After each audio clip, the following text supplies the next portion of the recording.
सायरा साहिबा, अगर देखा जाए पाकिस्तान के अंदर जिस तरह के हालात इस वक्त पैदा हुए हैं, मैं किसी एक मामले की बात नहीं करता, कुली तौर के ऊपर आप पाकिस्तान को कहां पे जाता देख रही हैं और इसका हल आपकी नजर में क्या? अस्सलाम वालेकुम। एक तो सॉरी, मैं पहले भी कह चुकी हूँ, मेरे नाम के साथ रहनुमा ना लगाया करें, क्योंकि हमें तो खुद रहनुमाई की जरूरत है। अभी तक कि बिना रहनुमा के, वो कहते हैं पंजाबी में, गवाची गांव की तरह हम लोग घूमे जा रहे हैं। तो रहनुमा तो इस वक्त कोई भी नहीं है। पाकिस्तान को कहाँ देख रही हूँ, मतलब जो हालात हैं आप इसके बाद तो खैर हालात तो कभी भी नहीं, हमेशा हम नाजुक मोड़ से गुजरते रहे हैं और माशी सूरत हाल भी ऐसी रही है और सारा कुछ ऐसे रहा है। लेकिन इस दफा तो वो पंजाबी ज्यादा बोलती है कि वो अन्नी पा दिया इन लोगों ने, ना आइन ना कानून। इससे पहले आपने बात करने से पहले आपने एक हमारे निगरान वजीर आजम साहब की बात की थी, जो कल उनका इंटरव्यू था, और बड़ा जी अब जुबान जदेआम हो गया है। तो क्या हुआ? हेलो जी जी जी, आवाज आ रही। इतनी खामोशी है कि मैं समझी शायद मैं खुद ही बोल रही हूँ। नहीं नहीं नहीं नहीं नहीं नहीं नहीं, हम आपके अदब में देखिए, पाकिस्तान को हम कहाँ देखते हैं जब ये स्क्रिप्ट राइटर भोजपुरी फिल्म के डायरेक्टर हो, कि जहाँ पर वो मूवी फ्लॉप मूवीज और इस किस्म के स्क्रिप्ट लिखे जाएं, और इस किस्म, मतलब मुझे समझ नहीं आ रही कि उन्होंने किस उस हिसाब से कहा है कि ये ब्रेन अगर होता है तो वो ब्रेन एसिड बनकर आता है। डॉक्टर सावंत भी तो इसी धरती का बच्चा था ना, कि जो पढ़ कर आए थे और आके यहाँ पर कुछ ख्वाब लेकर आए थे कि पाकिस्तान को वो कुछ देना चाहते थे कि इस धरती के बच्चे। तो उनका क्या हाल हुआ? वो नामालूम गोलियों का निशाना बन गए। और उसके बाद वो ऐसे एक नहीं, आप हजारों कराची का अखबार उठाकर देख लीजिए, वहाँ पर यही होता है कि आते हुए जी कनाडा से आए हैं, उससे आए हैं, उसने, और किसी नामालूम गोली का निशाना बन गए और डाकू ने लूटते हुए वो कर लिया।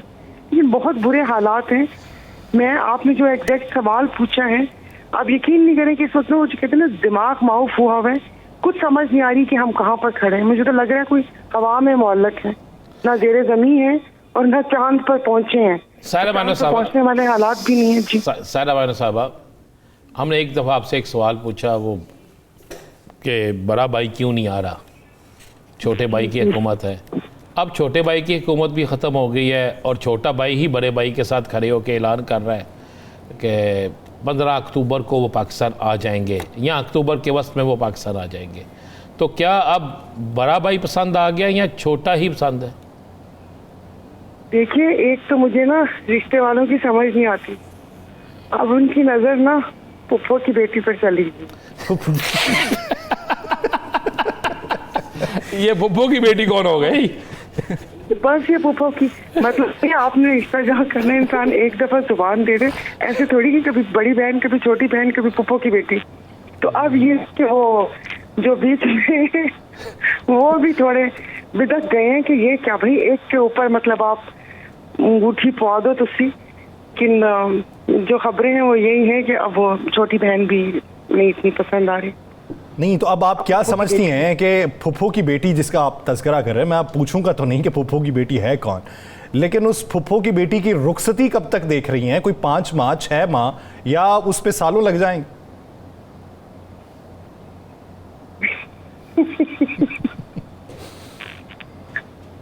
आई एम सॉरी, इसका जवाब जो मेरे ज़हन में आया वो मैं ऐसे नहीं चाहती।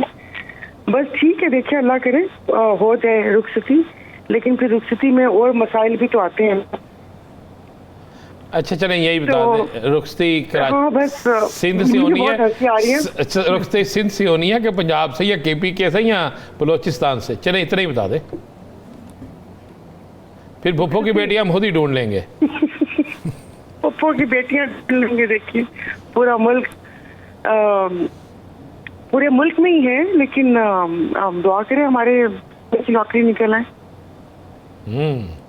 अच्छा सायरा साहबा, अगर बने जी, चलें, अल्लाह करे कि आप बाराती बन जाएं, लेकिन मौजूदा सूरत हाल जो है, आप क्या समझती हैं कि इसका मलबा किसके सर पे पड़ेगा? जो सिविल नाफरमानी के खदशात इस वक्त हमारे सर के ऊपर मंडला रहे हैं, शहर शहर एहतजाज हैं, तो ये इसका खमियाजा किसको भुगतना पड़ेगा और ये बार कौन अपने कंधों पे रखेगा?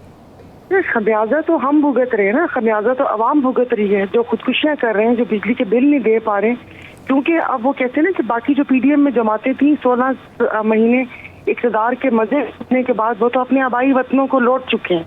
उनके वो आबाई वतन है, वो यहाँ पर आते हैं। वो जैसे ईद के दिनों में कराची में दिहाड़ी लगाने के लिए आते हैं ना, इधर उधर गांव गोठों से जनूबी पंजाब की तरफ उधर, वो हमें पता चल जाता है कि ये सब ईद के दिनों में सिग्नल्स पे कमाने के लिए आए हैं। तो वो जब इलेक्शन का सीजन आएगा फिर ये लोग दिहाड़ियाँ लगाने के लिए आ जाएंगे। लेकिन अब ये कि मुझे पीपल्स पार्टी भी अब देखिए वो वाकई क्या कहते हैं आइन और कानून की अलम बरदार जमात बन गई है। मुझे ये समझ नहीं आता है कि इक़्तिदार में बैठ के वो कौन सी भी पार्टी हो, वो चीज़ों से यू टर्न और इनहराफ और फिर इक़्तिदार से निकलते ही आपको सब चीज़ें याद आ जाती हैं।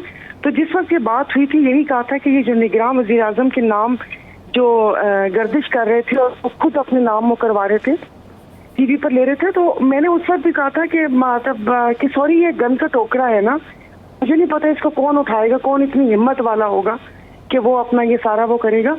लेकिन भुगत हम रहे हैं, इनमें से किसी ने नहीं भुगतना।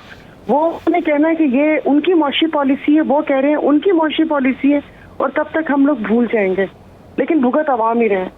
अच्छा सायरा साहिबा, आप आज 2 वाक़यात हुए हैं, बड़े हैं वाक़यात। एक अचानक लिफ्ट बंद हो जाती है और वकला उस पर फंस जाते हैं और 20-25 मिनट तक ये सारा चलता रहता है, और फंसते वही वकला हैं जो चेयरमैन पीटीआई की केस के हवाले से आते हैं। दूसरा, आज अदालत में जो हुआ वो भी आपके सामने है, और साथ में एक वो जज साहब जिन्होंने सज़ा दी थी उन्हें OSD कर दिया गया। आप क्या देख रही हैं आगे सियासत में, क्या गिरफ्तार अफराद के या कैदी नंबर 804 का मुस्तकबिल आपको क्या नज़र आ रहा है? देखिए, उससे पहले भी हमारे एक वो हुआ था कि एक आंख का तारा है, तो मैंने पहले भी बोला था कि 2 आंखें हैं ना, एक आंख का तारा भी हो सकता है, एक सितारा भी हो सकता है। तो यहाँ पर कुछ नहीं पता चलता कि वो कहते हैं ना कि वो कि कब आपकी एक्स से तजदीद वफा हो जाए कि वो होते हैं ना कि आपका दोबारा बॉन्डिंग कब हो जाए, वो कुछ नहीं पता। आप यकीन नहीं करें, वो बिल्कुल नहीं होता ऐसे पर मुंह खोल के वो गवाची गां की तरह बैठे देख रहे हैं कि लास्ट मोमेंट तक कुछ नहीं पता क्या हो जाए। अब जो साइंस आ रहे हैं, एक दिन में पता चलता है कि भाई अच्छा भाई ये रिलीफ मिलना शुरू हो गया, दूसरे दिन पता चलता है कि बाजी उस तरफ हो गई है। मैं आपको बोल तो रही हूँ कि वो एक हॉलीवुड के प्रोड्यूसर्स होते हैं, बॉलीवुड को तो छोड़ दें, हाँ बॉलीवुड और हॉलीवुड, मैं अपना पाकिस्तान वाला समझी थी। मैं आपको बार बार कहती हूँ, एक भोजपुरी फिल्म होती है जिसको वही इलाके के लोग देखते हैं। अब जब तक ऐसे स्क्रिप्ट और ऐसे डायरेक्टर होंगे यही सब कुछ होता रहेगा। लेकिन अब की बार किरदार क्या तब्दील होते देख रही?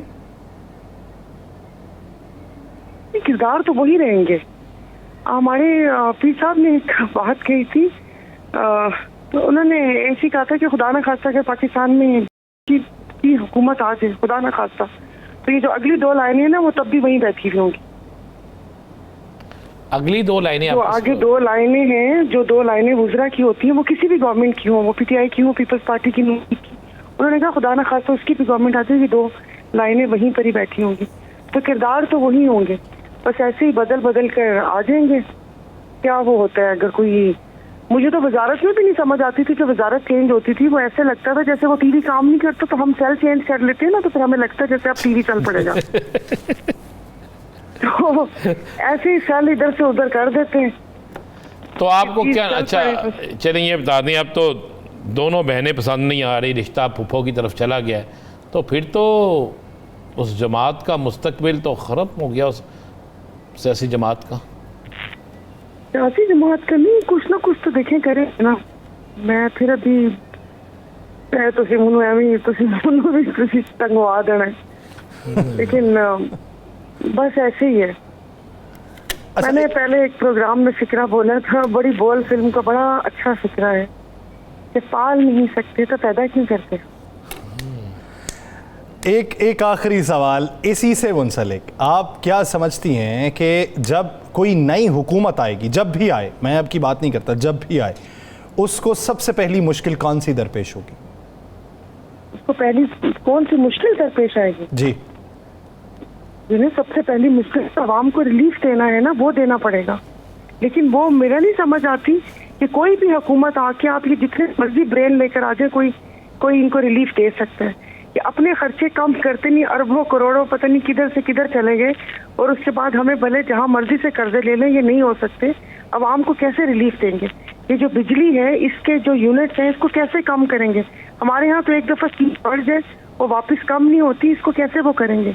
आमदन बढ़ाएंगे तो आमदन जिन्होंने देनी है उनकी आमदन बढ़ेगी, तो वो आगे मुलाजमीन को या गरीब तबके की जो भी मुलाजमत करते हैं उनकी वो बढ़ाएंगे। ये बहुत वो कहते हैं ना कि हर इदारे को तेजाब गुस्ल की जरूरत है।